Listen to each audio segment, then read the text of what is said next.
ایک بے ہوشی کی کیفیت طاری ہو جائے گی ان لوگوں کو۔ جی یہاں ایک سوال ہے مولانا صاحب، اس بارے میں اختلاف ملتا ہے، کچھ کہتے ہیں کہ سور 3 بار پھونکا جائے گا، کچھ کا خیال ہے کہ شاید 2 بار پھونکا جائے گا، مستند روایت کیا ہے؟ اور اگر 3 بار پھونکا جائے گا تو اس کے بارے میں اس کی الگ الگ کیفیتیں ہوں گی، جیسے آپ نے کہا کہ غشی طاری ہو جائے گی، پھر شاید موت آئے گی اور اس کے بعد وہ شاید نشور ہے یعنی دوبارہ اٹھ کھڑے ہوں گے، تو صحیح مستند روایت کیا ہے، کتنی بار پھونکا جائے گا؟ 2 روایتیں ہیں اور دونوں روایتیں 2 الگ الگ صحابیوں سے ہیں۔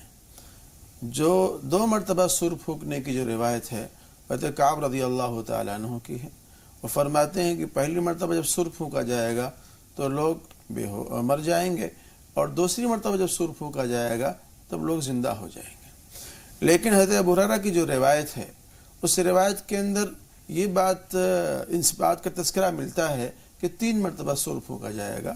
ایک مرتبہ سور پھونکا جائے گا تو لوگوں کے اندر بے ہوشی طاری ہو جائے گی، دوبارہ جب سور پھونکا جائے گا تو جتنے بھی فرشتے وغیرہ ہیں اور تمام چیزیں ہیں، پہلا آسمان، دوسرا آسمان، تیسرا آسمان، چوتھا آسمان، اس میں جو فرشتے ہیں تمام کے تمام فرشتے ختم ہو جائیں گے، سب پر موت طاری ہو جائے گی، اور چوتھے سور کے اندر پھر لوگ زندہ ہوں گے۔ یہ حضرت ابو ہریرہ رضی اللہ تعالیٰ عنہ کی روایت ہے۔ مولانا صاحب ظاہر سی بات ہے کہ سور کا پھونکا جانا کوئی آسان نہیں، کہنے میں بہت آسان ہے، سننے میں بھی بہت آسان ہے، لیکن جب اس پر غور و فکر کیا جائے تو جب ہم دیکھتے ہیں کہ پچھلی قوموں پر عذاب آتا تھا، کبھی بادل، کبھی گرج کی شکل میں، کبھی بجلی کی کڑک کی صورت میں، کبھی کسی چیخ کی صورت میں، تو وہ قومیں نیست و نابود ہو جاتی تھیں، صفحہ ہستی سے فنا ہو جاتی تھیں۔ تو سور تو بہت بات کی اور بہت اونچے درجے کی چیز ہے، اس سور کی آواز کیسی ہوگی اور اس کی کیفیت لوگوں پر کس طرح طاری ہوگی؟ اس کو قرآن شریف میں کوڈ کیا ہے، یا ایھا الناس اتقوا ربکم الذی، یا ایھا الناس اتقوا ربکم ان زلزلۃ الساعۃ شیء عظیم یوم تذہل کل مرضعۃ عما ارضعت۔ اللہ رب العزت نے فرمایا کہ اے لوگو اپنے پروردگار سے ڈرو، جس دن کی قیامت برپا کیا جائے گا اور سور پھونکا جائے گا، وہ اتنا تیز زلزلہ ہوگا، اتنا تیز زلزلہ ہوگا، اور ایسی گھبراہٹ اور بے چینی لوگوں کے اندر پیدا ہو جائے گی کہ اگر کوئی ماں اپنے بچے کو دودھ پلا رہی ہے تو وہ دودھ پلانا بھول جائے گی، کوئی اگر حاملہ اونٹنی ہے تو اپنے حمل کو وضع کر دے گی، اس طرح سے گھبراہٹ اور بے چینی پیدا ہوگی، اور بہت ہی خطرناک چیخ ہوگی اور بہت ہی خطرناک چنگھاڑ ہوگی، جس کی وجہ سے یہ کائنات کا نظام درہم برہم ہو جائے گا۔ بالکل مولانا صاحب، اور ہم یہ دیکھتے ہیں کہ جیسے جس اللہ تعالیٰ نے اس کو ایک کن سے جو ہے وہ دنیا بنائی، وہ اسی طرح ایک اشارے پر یہ دنیا فنا بھی ہو جائے گی۔ جس طرح آپ دیکھتے ہیں، آپ نے سورہ قیامہ یا اور صورتوں میں پورے بہت اچھی طرح سے نقشہ کھینچا گیا ہے کہ زمین جو ہے پھٹ جائے گی، آسمان بھی جو ہے وہ پھٹ جائے گا، روئی کے گالوں کی طرح پہاڑ اڑتے پھریں گے، لوگ بکھرے ہوئے پرندوں کی طرح ہوں گے، اور لوگ ایسا محسوس ہوگا جیسے کہ یہ سب نشے میں ہے، مگر وہ نشے میں نہیں ہے۔ تو یہ بہت ہی سخت ترین کیفیت ہے اور ایک ایسا عمل ہے جو لرزہ طاری کر دیتا ہے انسان پر۔ افسوس یہ ہے کہ ہم اس طرف آتے نہیں ہیں۔ لیکن یہ جو قیامت کا عمل ہے، پھر ہم دنیا کے فنا کی طرف بھی آئیں گے، تو قیامت جو قائم ہوگی یا قیامت سے پہلے جو یا اس دنیا میں لوگ ہوں گے، وہ کیسے ہوں گے؟ یہ قیامت قائم کن لوگوں پر ہوگی؟ قیامت کے جو آثار ہیں وہ آہستہ آہستہ رونما ہو رہے ہیں اور ظاہر ہو رہے ہیں، اور ہم لوگ ہیں جو خواب غفلت میں مست ہیں اور مگن ہیں اور قیامت کا گویا کی انتظار کر رہے ہیں۔ قیامت کی انتظار سے پہلے ہمیں قیامت کی تیاری کر لینی چاہیے، اپنے اعمال کو درست کر لینا چاہیے، بنا لینا چاہیے، اور قیامت اچانک آئے گی۔ اس میں تفصیل ہے اور میں چاہوں گا کہ اس کو ایک ترتیب کے ساتھ میں بیان کر دیا جائے۔ عبداللہ ابن مسعود رضی اللہ عنہ کی روایت ہے، فرماتے ہیں کہ اللہ کے رسول نے ارشاد فرمایا ہے کہ قیامت بدترین لوگوں پر قائم کی جائے گی، اور قیامت اس وقت تک قائم نہیں ہوگی جب تک اس دھرتی پر اور روئے زمین پر کوئی بھی اللہ اللہ کہنے والا باقی رہے۔ ایک دوسری روایت ہے حضرت عبداللہ ابن عمر رضی اللہ تعالیٰ عنہ کی، وہ فرماتے ہیں کہ اللہ کے رسول نے ارشاد فرمایا کہ جب قیامت قائم ہونے والی ہوگی تو اس سے پہلے کا جو ایک منظر کشی کی ہے اللہ کے رسول نے اور بیان کیا ہے کہ عیسیٰ علیہ السلام دجال کو قتل کرنے کے بعد 10 سال کم و بیش اس دنیا کے اندر زندہ رہیں گے، موجود رہیں گے، اور اس طرح سے امن و شانتی پیدا ہو جائے گی لوگوں کے اندر کہ کوئی مخالفت، کوئی دشمنی، کوئی بھید بھاؤ، نفرت و عداوت باقی نہیں رہے گی لوگوں کے اندر۔ اور پھر اس کے بعد اللہ تعالیٰ ملک شام کی طرف سے ایک خوبصورت اور ٹھنڈی ہوا چلائیں گے۔ وہ ہوا جتنے بھی مومنین ہیں، ایمان والے ہیں، تمام لوگوں کی باڈی کو مس کرے گی، ٹچ کرے گی اور چھوئے گی۔ اس کے بعد ان تمام لوگوں کی موت واقع ہو جائے گی، اور پھر اس دنیا کے اندر جو بھی کوئی باقی رہے گا وہ لوگ باقی رہیں گے جو اللہ کا نام لینے والے لوگ نہیں ہوں گے۔ انہی لوگوں پر قیامت کو قائم کیا جائے گا، قیامت کو برپا کیا جائے گا۔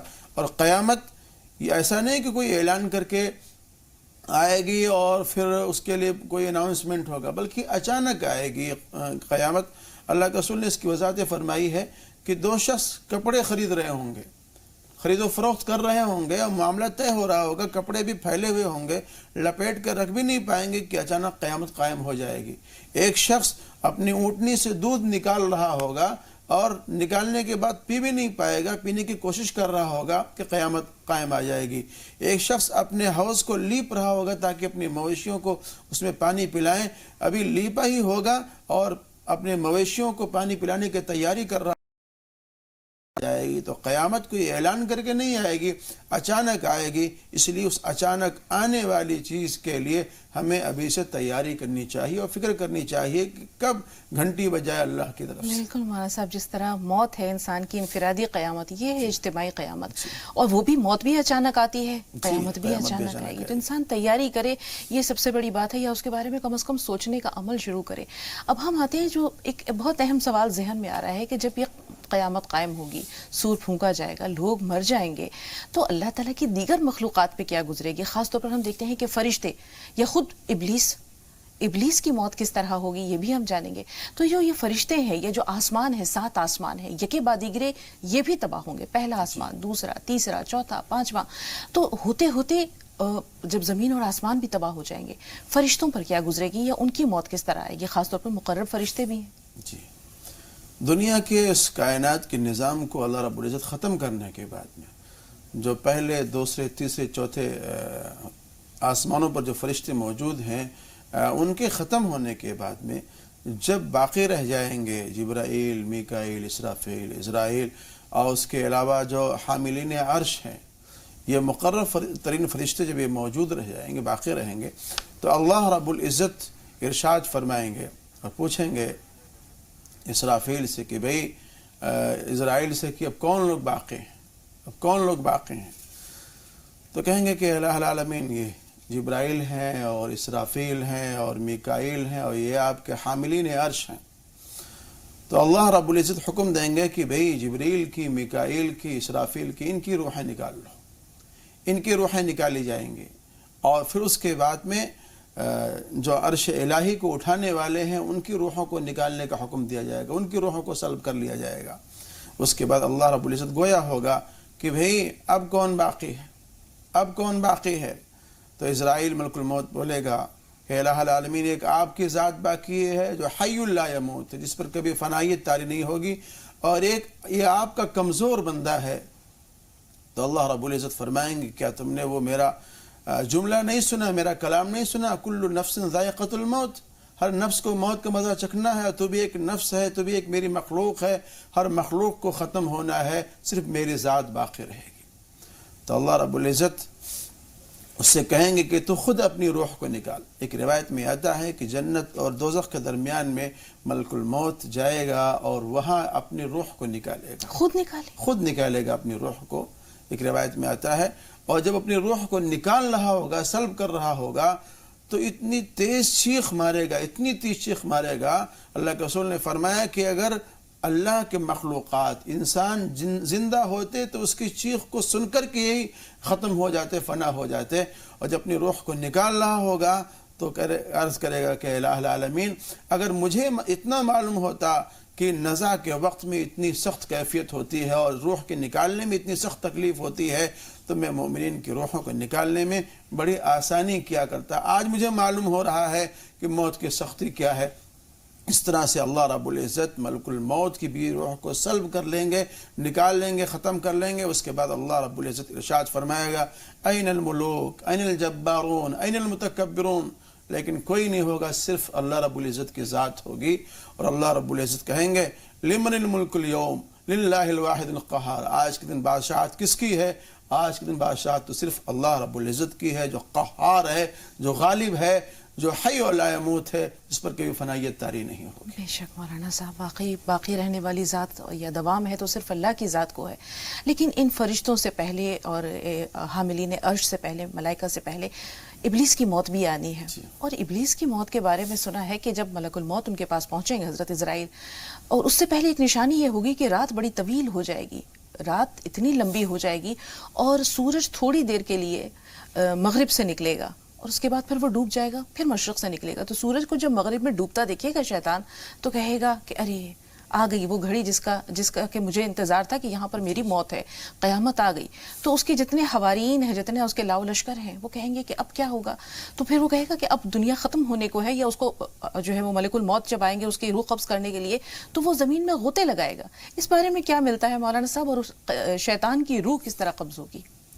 جب سورج بجائے پورب کے پچھم کی طرف نکلنا شروع ہو جائے گا، اور شیطان جب دیکھے گا کہ یہ معاملہ ہو گیا ہے تو وہ بڑا نادم و پشیمان ہوگا، اور وہ سوچے گا کہ بھئی اب تو اس دنیا کو ختم ہونا ہے، اور میرے بھی جو اپنے کرتوت ہیں اس کی مجھے سزا ملنی ہے۔ تو سجدہ کرنے لگے گا، تو جو اس کے چیلے چاپڑ ہیں، چھوٹ بھائیے ہیں، وہ کہیں گے کہ بھئی کیا ہو گیا سرکار آپ کو کہ آپ سجدہ کر رہے ہو، اور اسی سجدے کی وجہ سے تو آپ کو راندے درگاہ کیا گیا تو آپ خود سجدہ کر رہے ہیں۔ تو وہ کہے گا کہ بھئی ممکن ہے، اللہ تعالیٰ کی ذات سے مجھے امید ہے کہ شاید اس آخری موقع پر میری توبہ قبول ہو جائے، میرا سجدہ اللہ قبول کر لے۔ لیکن حدیث پاک میں آتا ہے کہ جب یہ سورج بجائے پورب کے پچھم سے نکلنا شروع ہو جائے گا تب توبہ کا دروازہ بند ہو چکا ہوگا، توبہ کسی کی قبول نہیں ہوگی، اس لیے شیطان کی، ابلیس لعین کی بھی توبہ قبول نہیں کی جائے گی۔ اس وقت جب روح نکالنے کی اس کی باری آئے گی تو ایک مشرق کی طرف سے غوطہ لگائے گا، مغرب کی طرف جا کے نکلے گا ملک الموت سے بچنے کے لیے، لیکن جب وہاں نکلے گا تو دیکھے گا کہ وہاں ملک الموت سامنے کھڑے ہوئے ہیں، پھر وہاں سے غوطہ لگائے گا، دوسری سمت جائے گا، وہاں دیکھے گا کہ وہاں ملک الموت کھڑے ہیں، جہاں دیکھے گا وہاں ملک الموت ہی موجود ہوں گے۔ اس حساب سے شیطان کو دبوچا جائے گا اور اس کی روح کو نکالے گا ملک الموت عزازیل، اور اس کے روح کو سلب کیا جائے گا، ختم کیا جائے گا۔ تو شیطان کو بھی موت آنا ہے، اس لیے کہ وہ بھی اللہ کی ایک نفس ہے اور اللہ کی ایک مخلوق ہے، اور اس کائنات سے تمام مخلوق کو ختم ہونا ہے، چاہے وہ ابلیس ہو، چاہے وہ جبریل ہو، چاہے میکائیل ہو، چاہے اسرافیل ہو، چاہے اسرائیل ہو۔ بالکل مولانا صاحب، یہاں ذہن میں یہ بھی سوال آتا ہے کہ یہاں پر تو سور پھونکنے والے حضرت اسرافیل علیہ السلام کو بھی موت آ گئی، تو جو دوسری بار سور پھونکنے کا عمل ہے یہ کس کے ذریعے انجام پائے گا؟ جو لوگ اپنے قبروں میں سے اٹھ کھڑے ہوں گے، سنتے ہیں کہ اس سے پہلے ایک بارش ہوگی، آسمان سے بارش برسے گی، اور جس طرح زمین سے نباتات اگتی ہیں اسی طرح لوگ اپنی قبروں سے اٹھ کھڑے ہوں گے، یہ کہاں تک درست ہے؟ اس کا طریقہ جو حدیث پاک میں اور جو ترتیب بتلائی ہے اللہ کے رسول محمد مصطفیٰ صلی اللہ علیہ وسلم نے، کہ جب اس کائنات کے نظام بالکل درہم برہم ہو چکا ہوگا، سارے فرشتوں کو موت آ چکی ہوگی، صرف اللہ رب العزت کی ذات عالی موجود ہوگی، تو اللہ رب العزت جو آسمان اس وقت موجود ہوگا، آسمان سابع، ساتواں آسمان، اس ساتویں آسمان کو اللہ رب العزت حکم دیں گے تو وہاں سے ایک خاص قسم کی بارش نازل ہوگی، اور وہ بارش اتنی بارش ہوگی کہ جتنے بھی زمین پر لاشیں پڑی ہوئی ہوں گی اس وقت نفخ اولا کی شکل میں، تو وہ پانی اتنا بھر جائے گا تقریباً 12 ہاتھ ان کے اوپر وہ پانی چڑھ جائے گا۔ اس بارش کے نزول کے بعد میں اللہ رب العزت ان روحوں کو، ان جسموں کو اس طرح سے اٹھائے گا، زندہ کرے گا، جیسے کہ آپ دیکھیں گے کہ جب گھاس سوکھ جاتی ہے اور سوکھنے کے بعد اس میں پانی ڈال دیا جاتا ہے، چھڑکاؤ کر دیا جاتا ہے، پھر آہستہ آہستہ سے کوپلیں نکلتی ہیں، اسی طریقے سے اللہ رب العزت دوبارہ ان لاشوں کو زمین سے جس طرح سے پودے اگائے جاتے ہیں اس طرح سے اللہ رب العزت ان کو اگائے گا، اور پھر اس کے بعد میں اللہ رب العزت اپنے لفظ کن سے اور اپنے حکم سے اسرافیل کو اللہ رب العزت زندہ فرمائیں گے اور حاملین عرش کو زندہ فرمائیں گے۔ اس کے بعد پھر اللہ رب العزت جبریل کو، میکائیل کو، اسرافیل کو اللہ رب العزت زندہ فرمائیں گے۔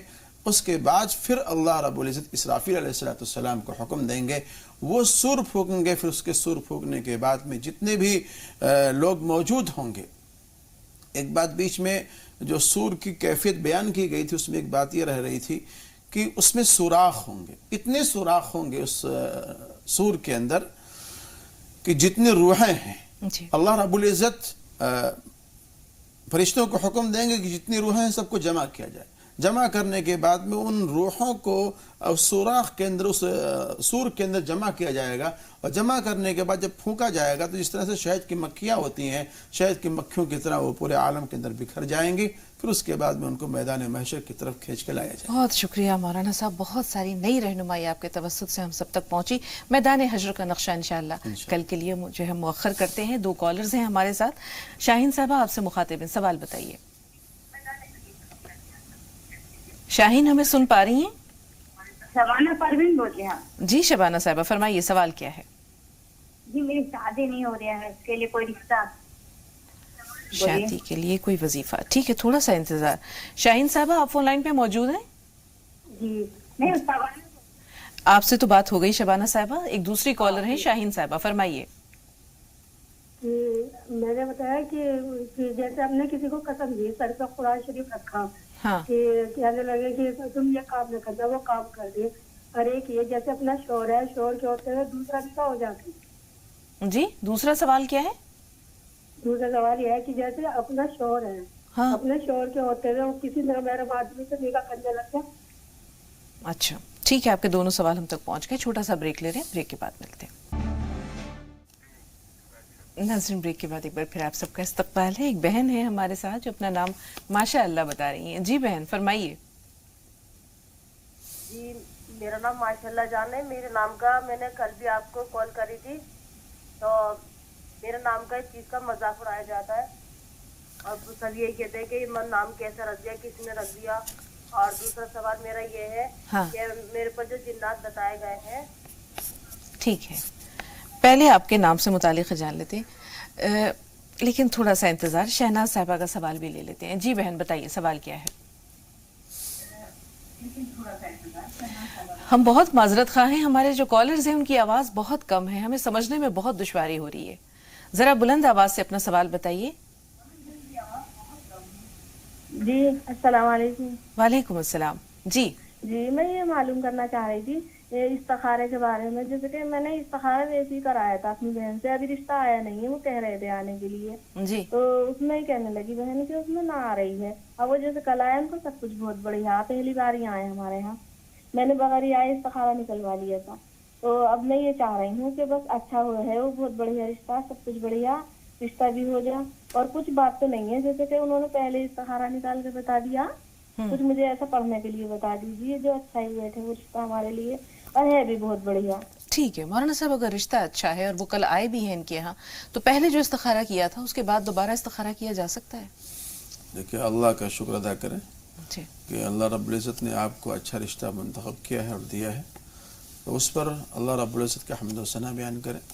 اور لا حول ولا قوت الا باللہ کی ایک تسبیح روزانہ اس کے لیے پڑھ لیا کریں تاکہ اس میں نظر نہ لگے اور وہ رشتہ محفوظ و معمول رہے.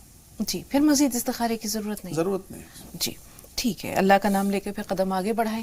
اب ماشاء اللہ جان یہ نام ہے ہماری بہن کا. لوگ کہتے ہیں کہ یہ نام اگر جیسے اس کی تضحیق ہوتی ہے یا مذاق اڑایا جاتا ہے، تو کیا واقعی اس نام میں ایسا کچھ ہے؟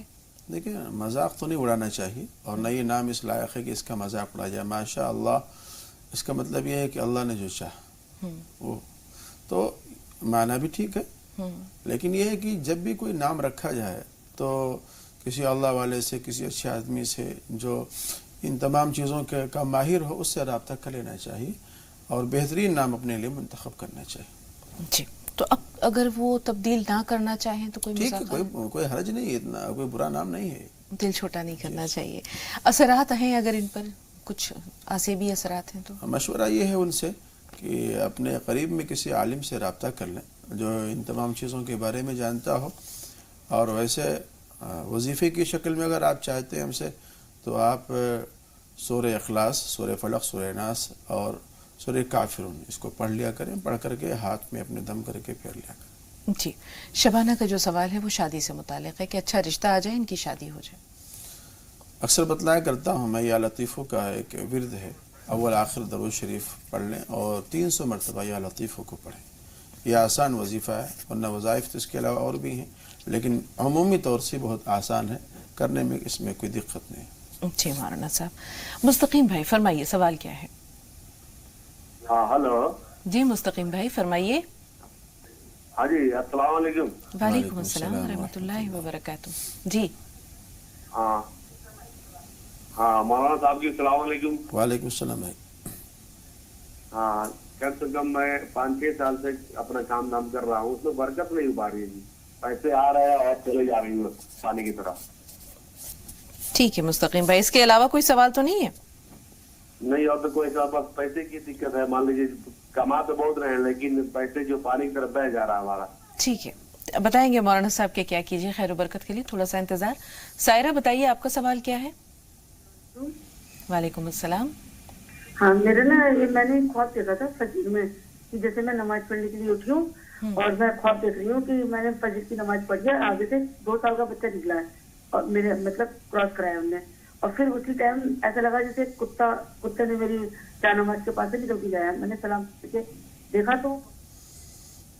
جی اس طرح کے خواب کی تعبیر کیا ہو سکتی ہے مولانا صاحب؟ دیکھیے یہ خواب خوش آئند بھی ہے ان کے لیے، لیکن یہ ہے کہ اس کے لیے تدابیر کریں اور اس کے لیے توبہ استغفار بھی کریں، اور بہتر یہ ہے کہ اس کے لیے صدقہ نکال دیں تاکہ اللہ رب العزت جو بھی آفتیں اور مصیبتیں اس خوشی کے ساتھ میں آنے والی ہوں، اللہ اس سے محفوظ و مامون رکھے انہیں۔ کام میں برکت کے لیے کام چل تو رہا ہے لیکن پیسوں میں برکت نہیں ہے۔ بہتر تو یہ ہے بھائی کہ آپ توبہ استغفار کریں اللہ رب العزت کی بارگاہ میں، نماز کی پابندی کریں، اور نماز کی پابندی کے ساتھ ساتھ درود شریف روزانہ کم سے کم 100 مرتبہ پڑھ لیا کریں، لا حول ولا قوت الا باللہ کی ایک تسبیح آپ مکمل کر لیا کریں۔ جی شاہین صاحبہ کے دونوں سوال بہت اہم ہیں۔ ایک تو یہ ہے کہ کسی کو قرآن پاک کی قسم اس روپ میں دینا کہ اس کے سر پر قرآن رکھ کر اس سے حلف اٹھوانا کہ یہ کام نہیں کروں گا، اور پھر اگر وہ حکم عدولی ہوتی ہے، قسم ٹوٹتی ہے، تو اس کا کفارہ کیا ہے اور گناہ کسے ہوگا؟ اولاً تو پہلے یہ بات سمجھ لینا چاہیے کہ غیر اللہ کی قسم کھانا جائز نہیں ہے، غیر اللہ کی قسم کھانا جائز نہیں ہے۔ قرآن شریف کی قسم کھانا، تیرے سر کی قسم، ماں کی قسم، باپ کی قسم، اس طرح سے قسمیں لوگ اٹھاتے ہیں، اس طرح کی قسم کھانا جائز نہیں ہے۔ تو جب اس طرح کی قسم کھانا جائز نہیں ہے تو وہ قسم ہوا ہی نہیں، وہ قسم ہوا ہی نہیں، تو اس کے ٹوٹنے نہ ٹوٹنے سے کوئی فرق نہیں پڑتا ہے۔ جی دوسرا سوال ہے کہ شوہر کے رہتے ہوئے کسی دوسرے شخص سے نکاح کرنا کیسا ہے؟ یہ تو نہایت ہی قبیح عمل ہے، اور شوہر کے ہوتے ہوئے دوسرے سے نکاح کر لینا، یہ نکاح ہوگا ہی نہیں، اور زندگی بڑی حرام کاری ہوگی، اس سے جو بھی کوئی اولاد پیدا ہوگی وہ ولد الزنا کہلائے گی۔ بالکل مولانا صاحب، سماج میں جو اخلاقی بے راہ روی پھیل رہی ہے اس کی بہت بڑی وجہ یہ ہے کہ لوگوں نے حلال اور حرام کے درمیان تمیز نہیں ہے لوگوں کو ان تمام باتوں کی، بس خواہشات نفس کے پیچھے یہ لوگ دوڑ رہے ہیں، جائز کیا ہے، ناجائز کیا ہے، حلال کیا ہے، حرام کیا ہے، اس کی تمیز نہیں باقی رہے لوگ۔ جبکہ دنیا کی یہ زندگی چند روزہ ہے، ہم ہر روز صبح اس طرح کے آپ کو پروگرام بتائیں کہ قیامت کی نشانیوں میں سے ایک نشانی یہ بھی ہے کہ لوگ اس طرح سے ہوس پرست ہو جائیں گے کہ اپنے خواہشات نفس کو پورا کرنے کے لیے جانوروں کی طرح وہ تگ و دو کریں گے۔ بالکل مولانا صاحب، اللہ تعالیٰ ہر شر سے امت مسلمہ کو محفوظ رکھے۔ صبحی آپ سے مخاطب ہیں، فرمائیے سوال کیا ہے؟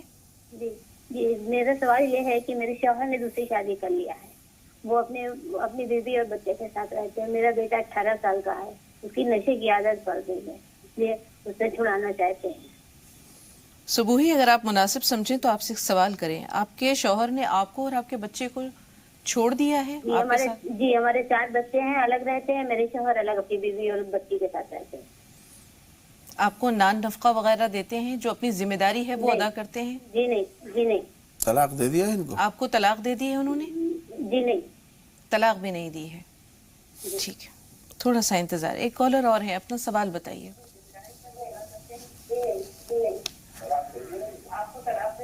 بہن جو فون لائن پر موجود ہیں اپنا نام بتائیے اور سوال بتائیے۔ نہیں کریں گے تو رابطے میں خلل پڑتا ہے اور ہم سمجھ نہیں پاتے کہ سوال کیا ہے یا مخاطب کون ہے۔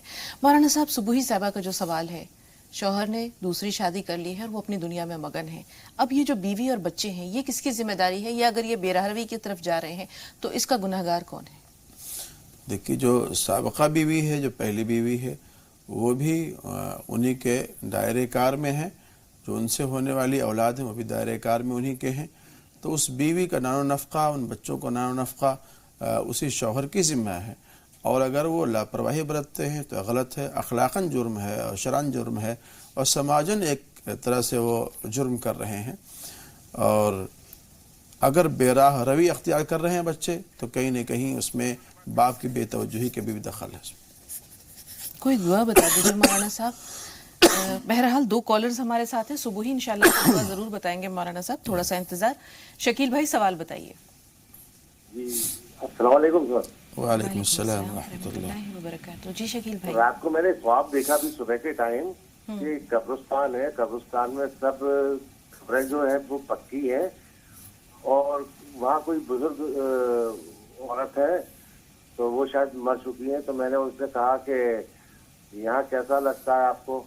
تو انہوں نے کہا یہاں بہت اچھا لگتا ہے، لیکن بہت مار پٹائی بہت ہوتی ہے۔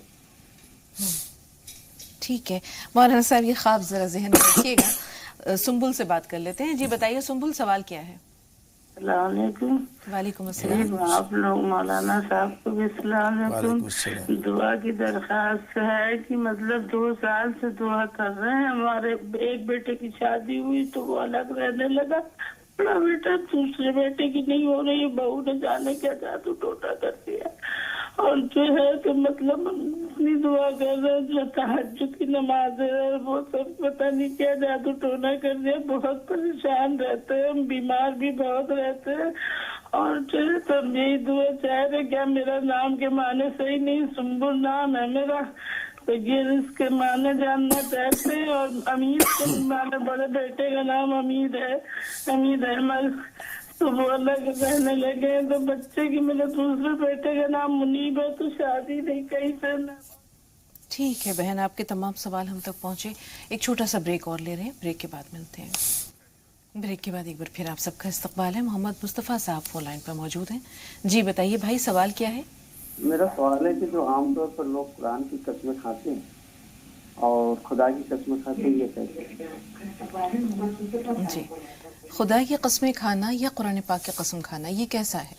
دیکھیے، بلا وجہ تو قسم کھانا درست نہیں، بلا وجہ قسم کھانا درست نہیں ہے، کوئی بھی قسم ہو، لیکن اگر کوئی ضرورت ایسی آن پڑے جہاں قسم کھانی ہی ہو تو وہاں اللہ کی قسم کھا سکتے ہیں، غیر اللہ کی قسم کھانا ناجائز ہے، درست نہیں ہے۔ بہت سے لوگ ماں کی، سر کی، باپ کی، اس کی قسمیں کھاتے ہیں، شرعاً یہ درست نہیں۔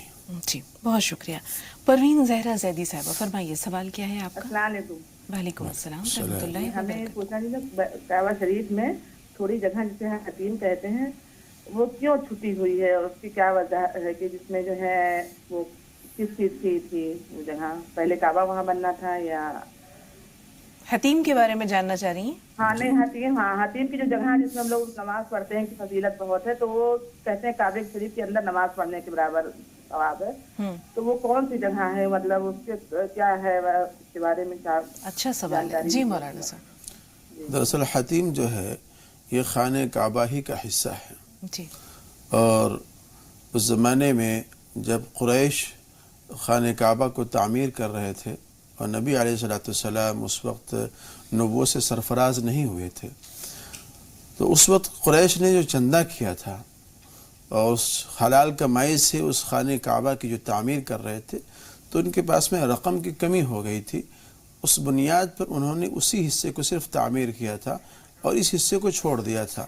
ان کا ارادہ یہ تھا کہ بعد میں اس کو ہم خانہ کعبہ میں شامل کر لیں گے، لیکن یہ معاملہ نہیں ہو پایا، اور اللہ کے رسول نے اس معاملے کو اما عائشہ رضی اللہ تعالیٰ عنہ سے بتلایا تھا کہ یہ خانہ کعبہ کا حصہ ہے، تم اگر یہاں بھی نماز پڑھ لو گی تو گویا کہ تم خانہ کعبہ میں نماز پڑھ رہی ہو۔ تو عبداللہ بن زبیر رضی اللہ تعالیٰ عنہ جب والی مکہ ہوئے ہیں، گورنر بنے ہیں، تو اللہ کے رسول سے سنا ہوا تھا، اما عائشہ رضی اللہ تعالیٰ عنہ نے، انہوں نے اپنے خالہ سے سنا تھا، تو اللہ کے رسول کے اس حکم کے تعمیل میں انہوں نے خانہ کعبہ کو وسیع کر کے اس حصے کو شامل کر دیا تھا، لیکن بعد میں اس کو پھر اسی حصے پر جس طرح سے قریش نے تعمیر کیا تھا اسی حصے کو چھوٹا کر کے بنا دیا گیا ہے، وہ بھی خانہ کعبہ کا حصہ ہے، اور وہاں نماز پڑھنا ایسا ہے جیسا کہ خانہ کعبہ میں نماز پڑھنا۔ بہت شکریہ مولانا صاحب، امید ہے کہ بہن جواب آپ تک پہنچا۔ شاہدہ صاحبہ فرمائیے آپ کا سوال کیا ہے؟ ہلو جی شاہدہ صاحبہ سوال بتائیے۔ جی میرے 7 سال ہو گئے، میرا کوئی بچہ نہیں ہے. تو میں نے خواب دیکھا، خواب میں میں نے دیکھا کہ ایک آدمی سفید کپڑے لگا کر میرے گھر میں گھس جاتا ہے. میں گھر میں اکیلی ہوتی ہوں. پھر میں اندر جاتی ہوں تو مجھے ڈر لگتا ہے. میں باہر سے جاتی ہوں بھائی کو بلانے، تو وہ اوپر جاتا ہے. وہ آدمی، اس کو سفید کپڑے لگا کے ہوتے ہیں، وہ اوپر جاتا ہے. تو وہاں سے اس کے گود میں وہ جب نیچے آتا ہے تو میں باہر سے دروازے پہ بلاتی ہوں بھائی کو، مجھے بچاؤ، کوئی میرے گھر میں گھس گیا. تو وہ اوپر سے جب آتا ہے تو اس کے گود میں چھوٹا سا بچہ ہوتا ہے. تو میں ممی کو بلا رہی ہوں، بابا کو بلا رہی ہوں، تو پھر وہ باہر سے نکل رہا ہے. تو میرے بچہ کوئی نہیں، مجھے 7 سال ہو گئے. ٹھیک ہے بہن، آپ کا سوال ہم نے نوٹ کر لیا. یاسمین صاحبہ، آپ بتائیے آپ کا سوال کیا ہے؟ السلام علیکم. وعلیکم السلام. وعلیکم السلام. جی میرا یہ سوال تھا مولانا صاحب سے کہ میں بہت زیادہ پریشان ہوں. میرے بال جو ہے نا بہت زیادہ تعداد میں جھڑ رہے ہیں. مطلب کچھ بھی تعداد میں میرے بال رہ گئے ہیں. یعنی ایسا لگتا ہے جیسے. ٹھیک ہے، بال جھڑنے کا مسئلہ ہے، مولانا صاحب کیا کریں؟ بال جھڑنے کے لیے دیکھیں کہ مارکیٹ میں کوئی اچھا شیمپو وغیرہ استعمال ہوتا ہو تو اس کو لگائیں. اور ہوتا کیا ہے کہ جب بدن کے اندر ویکنس، کمزوری آتی ہے تو اس کے اثرات اور دیگر اعضاء پر مرتب ہوتے ہیں. تو اس طرح کی چیزیں استعمال کریں جس کے اندر پروٹین وغیرہ ہو، بدن میں تقویت ملے، اور اللہ رب العزت سے دعا بھی کریں اس کے لیے. جی، 2 بہت اہم سوال ہیں. ایک تو شکیل صاحب کا ہے جس میں انہوں نے قبرستان میں کسی شخص کے بارے میں بتایا کہ کوئی نیک بزرگ ہے اور وہ ان سے پوچھا کہ یہاں کیسا، تو بولے سب کچھ اچھا ہے لیکن مارکوٹائی بہت ہوتی ہے.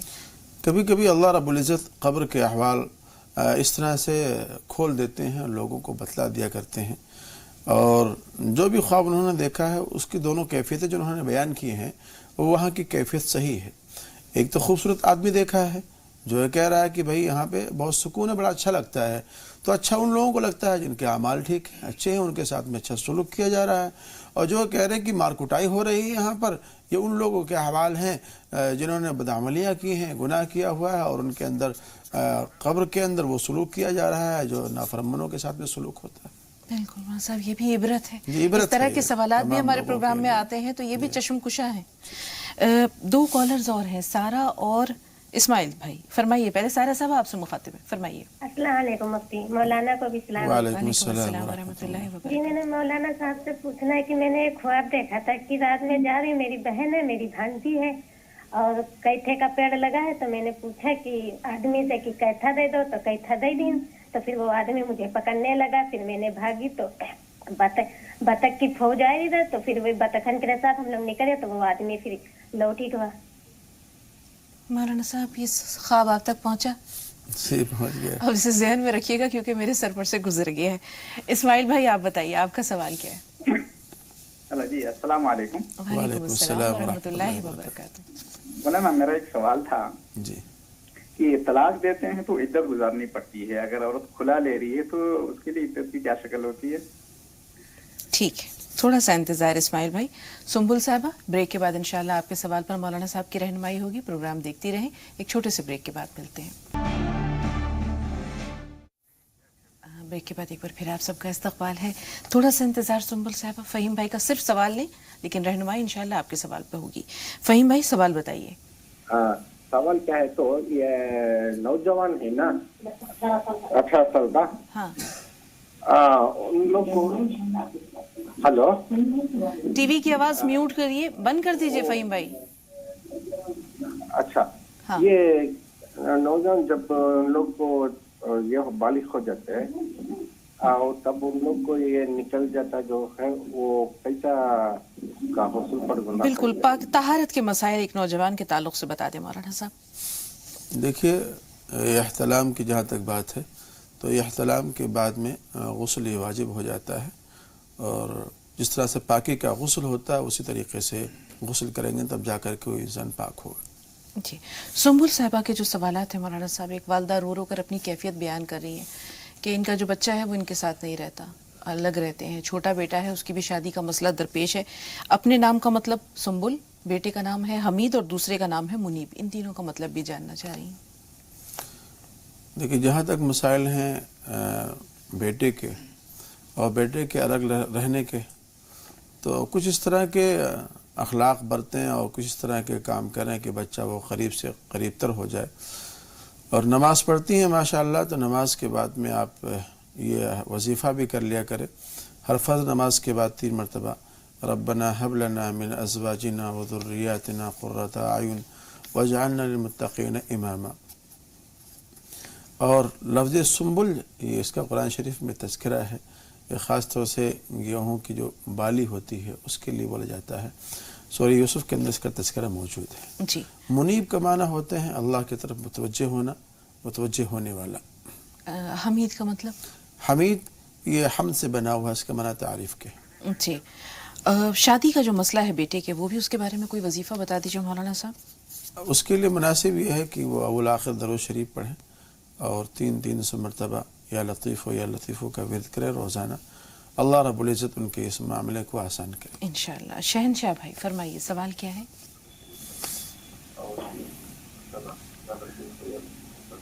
ٹی وی کی آواز میوٹ کر دیجیے شہنشاہ صاحب.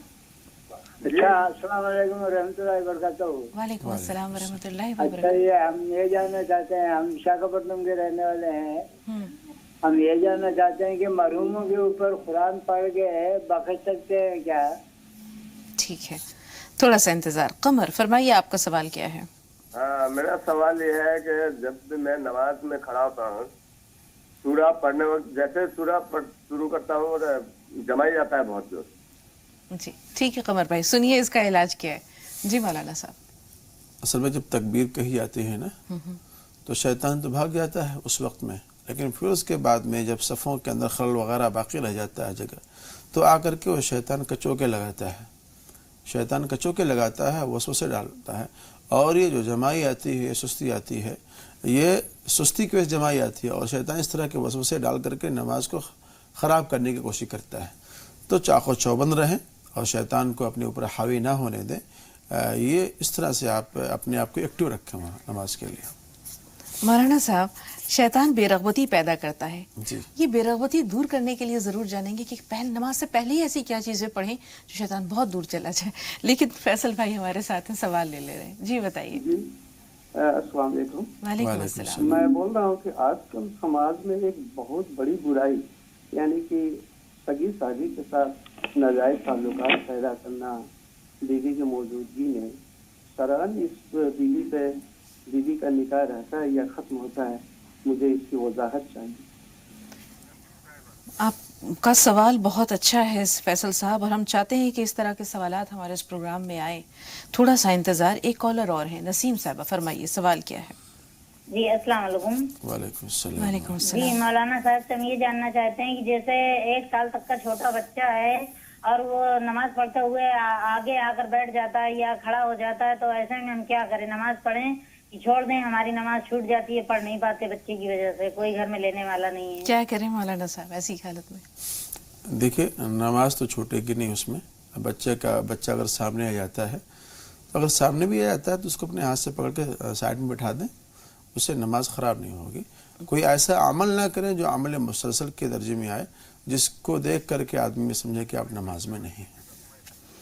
اویس بھائی سوال بتائیے. السلام علیکم. وعلیکم السلام. السلام علیکم مولانا صاحب. وعلیکم السلام. میم میرا سوال یہ ہے کہ جب ہم نماز میں اب ہماری غلطی ہو جاتی ہے تو اس ٹائم سجدے سہو کا طریقہ کیا ہے؟ جی کیا طریقہ ہے مولانا صاحب؟ دیکھ، اس کے 2 طریقے بتلائے ہیں سجدے سہو کے. ایک طریقہ تو یہ بتلایا گیا ہے کہ اتحیات پڑھ لیں، اور اتحیات پڑھنے کے بعد میں پھر ایک طرف سلام پھیر کر کے 2 سجدے کریں اور سجدہ کر کے پھر بیٹھیں اور اتحیات پھر مکمل کریں. اور ایک طریقہ یہ بتلایا گیا ہے کہ اتحیات بھی پڑھ لیں، درود شریف بھی پڑھ لیں اور دعائے ماثورہ پڑھیں. اس کے بعد پھر دائیں طرف سلام پھیریں، 2 سجدے کریں، اس کے بعد پھر بیٹھ کر کے اتحیات کو پھر پڑھیں. یہ 2 طریقے بتلائے گئے. جی مولانا صاحب وقت کم ہے، 3-4 بہت اہم سوالات ہمارے پاس ہیں. شبنم سے پہلے بات کر کے سوال کم از کم لے لیتے ہیں. جی بتائیے شبنم صاحبہ، سوال کیا ہے آپ کا؟ السلام علیکم. وعلیکم السلام. ابھی مولانا صاحب نے سورہ کے بارے میں بتایا تھا، تو میں سن نہیں پائی تھی کہ سورہ کیا چیز ہوتی ہے، مطلب کیا پھونکا جائے گا، کیا ہوتا ہے یہ، تو میرے سے مس ہو گیا تھا. میں اسے دوبارہ جاننا چاہتی ہوں. اور میں یہ بولنا چاہتی ہوں مولانا صاحب سے کہ آج کل جو دنیا میں برائیاں پیدا ہو رہی ہے، ہر مسلمان جانتا ہے کہ مرنا ہے، مر کے دوبارہ اٹھایا جانا ہے، اور پھر بھی گمراہی میں پڑے ہوئے ہیں اور کوئی اس طرف غور فکر نہیں ہے ہی نہیں بالکل بھی. تو میں چاہوں گی مولانا صاحب سے کہ وہ دعا کرے پوری دنیا کے لیے انشاءاللہ کیونکہ ہمارے اس ایریے میں جو ہے شادیاں ہو رہی ہیں، موتیں ہو رہی ہیں، غم ہے، خوشی ہے، تو اس چیز کے لیے ہم بہت زیادہ فکر مند ہیں کہ یہ کیا ہو رہا ہے. تو اس لیے میں چاہوں گی مولانا صاحب سے کہ دعا کرے پوری دنیا کی خیر کے لیے کہ پوری دنیا مرنے سے پہلے ہدایت کے راستے پر آ جائے. بہت اچھا سوال ہے شبنم، لیکن چونکہ یہ تفصیل کا متقاضی ہے اس لیے ہم کوشش تو کریں گے کہ آج ہی لے لیں، لیکن اگر یہ رہ گیا، لیکن آپ نے کہا تھا جیسے کہ ہم سور کے بارے میں جاننا چاہتے ہیں تو اس کا اعادہ آج کم از کم مشکل ہے، ہم نہیں کر پائیں گے. انشاءاللہ کل جب ہم اپنی گفتگو کا آغاز کریں گے تو مختصر سا ان تمام باتوں کا اعادہ کرتے ہوئے کریں گے. کل کا پروگرام ضرور دیکھیے گا. بہت اہم سوال ہے فیصل صاحب کا کہ سالی کے ساتھ جو ناجائز تعلقات استوار ہو جاتے ہیں یہ کتنا بڑا گناہ ہے اور کیوں ہوتا ہے اس طرح؟